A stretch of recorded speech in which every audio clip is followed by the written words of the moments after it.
Robert O, or known as R.O., was the first Baldwin settler in the valley in 1852. I'd like to introduce you to Ed Engel, who will talk about the Baldwin family.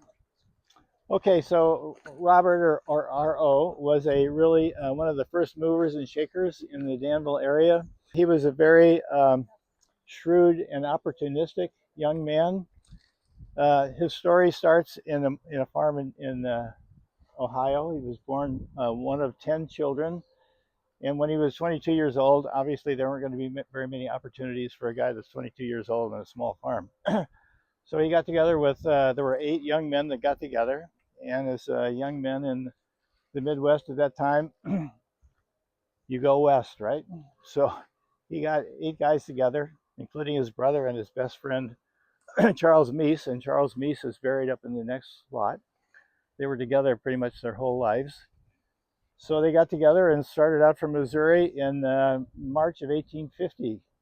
When they got to Salt Lake City, they made a decision to ditch their wagons because the rest of their trip was pretty much desert and mountains the whole time. So they ditched their wagons and they got to Placerville, California in July of 1850. So they stayed in Placerville for the remainder of 1850, and in 1851 they went to the Feather River area, which is east of Marysville, if you're not sure where that is. And they were there all of 1851, and I guess they were pretty successful because in 1852 they visited the San Ramon Valley here and decided this was the Garden of Eden. So they moved here in October of 1852. Robert was opportunistic because he decided he was going to be a squatter, okay? So he didn't pay for the property. He just moved in and said, this is mine. So squatting was a problem at that time. This area was controlled by those Castro Pacheco people. They lived in Martinez. They didn't live here. By 1852, this was a state. The law enforcement wasn't very good. So they were able to move in and declare they lived there and nobody was going to kick them off. In fact, squatting at that time was so bad that General Amador had the southern section, and he got so frustrated with squatters he couldn't keep them off. So he sold his property. He sold the northern part to Lynch and Norris, if you're familiar with those names, and the southern portion he sold to Doherty. I'm sure you're familiar with Doherty Valley. Okay, so and then he moved his family to the foothills. I guess he was very successful because there's a town of Amador and a county of Amador up there, and they're named after him. Okay, so R.O. moved into this area. It's 1853. He's 25 years old. He's in 3 years he's moved from Ohio to California. He's made some money in the gold fields. He's moved to his Garden of Eden, and he's got some property to farm. In 1853, things even turned out better because a family called Cox moved in just south of Meese, and they had 5 daughters that were unmarried. So things even got better. So one of the daughters' name was Mary. She was only 15 at the time. In 1858, when she was 20, they got married. So Mary had 6 children. They were married 50 years. R.O. was a progressive and inventive farmer.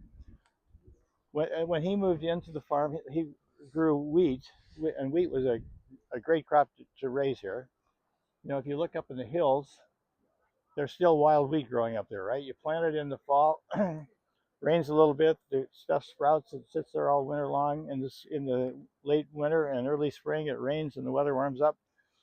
The crop grows and matures, and in June, this stuff is all going to be golden brown, right? So that's when you would harvest it. So his other big crop was hay, and that was a big money crop because at that time, if you wanted transportation, you had to have a horse. So he had a ready market for his hay. So one of the problems, though, was there were no fences. The Pacheco and Castro family ran cattle through this valley.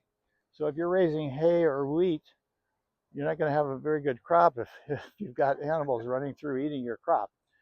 So there were no fences because there were no steel factories in California in 1850. So what he did was he inherited or imported a bunch of um, uh, Osage trees from the Midwest, and I'm from the Midwest. We had the properties were differentiated or separated by Osage trees.